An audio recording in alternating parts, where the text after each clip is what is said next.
How the brilliance of Steve Jobs finished him. The last words of Steve Jobs were, "Oh wow, oh wow, oh wow." He left the world as he lived, filled with wonder.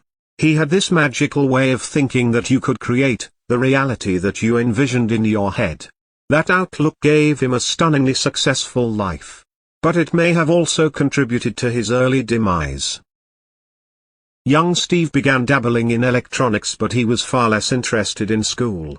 A fourth-grade teacher tried to cure his boredom by reportedly bribing him with candy and $5 of her own bills to get him to finish his schoolwork. He attended Homestead High School, where a friend introduced him to Steve Wozniak, who graduated a few years earlier. They bonded over their love of electronics. Jobs would later found Apple with Wozniak. Jobs worked on the assembly line at HP, putting nuts and bolts on frequency counters. After he graduated high school and went to college, he mentioned his HP experience on his application for a campus job, though he misspelled Hewlett-Packard. Jobs famously dropped out of the liberal arts school in Oregon after one semester transformative years at Reed College because he didn't like the required classes. But before then, Jobs started working at Atari, the American video game developer. Atari and the life-changing trip to India. He was hired in 1974 as a technician after he showed them a version of Pong that they assumed he had created, when in fact Wozniak said it was his work. Jobs was difficult to get along with.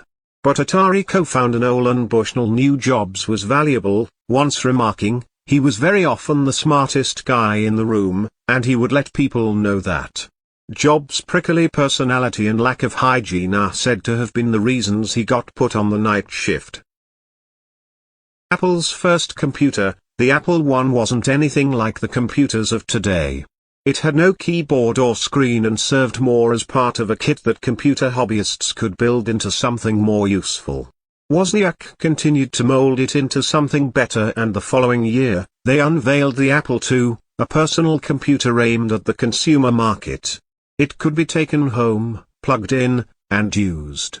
The Apple II became the symbol of the personal computing revolution.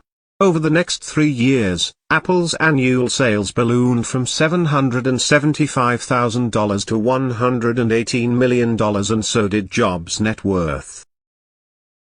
Apple launched the Macintosh in 1984.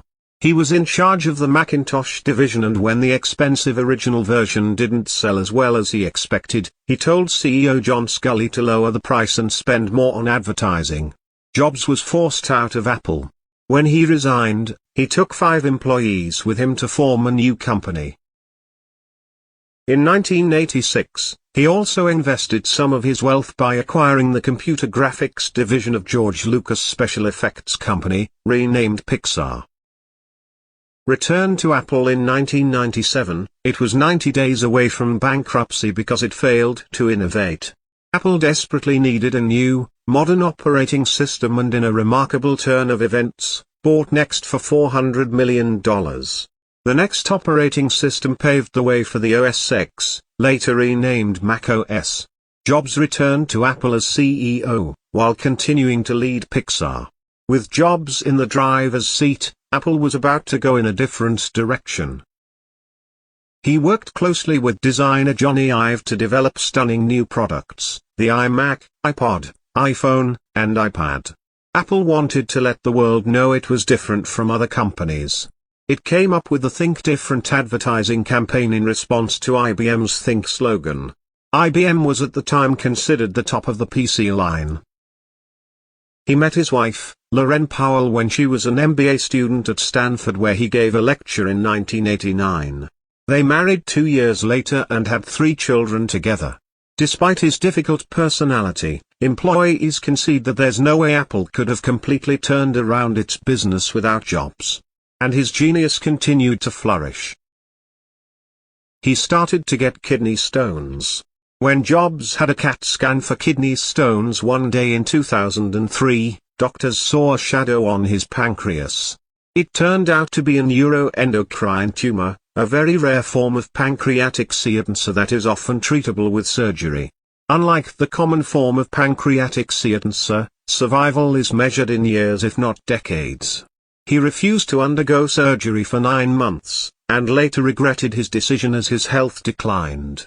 Jobs initially opted for alternative treatments such as acupuncture, dietary supplements, and juices instead of potentially life-saving surgery. As his condition worsened, he had part of his pancreas removed, which bought him some time but wasn't enough to eradicate the disease. In January 2009, he took a 6-month medical leave of absence to focus on his health. That April, he had a liver transplant. Tim Cook became acting CEO of Apple, with Jobs still involved with major strategic decisions. For the next 2 years, he continued working off and on. Then on August 24, 2011, he resigned as CEO. Steve Jobs believed that his intuition and curiosity would guide him down the right path.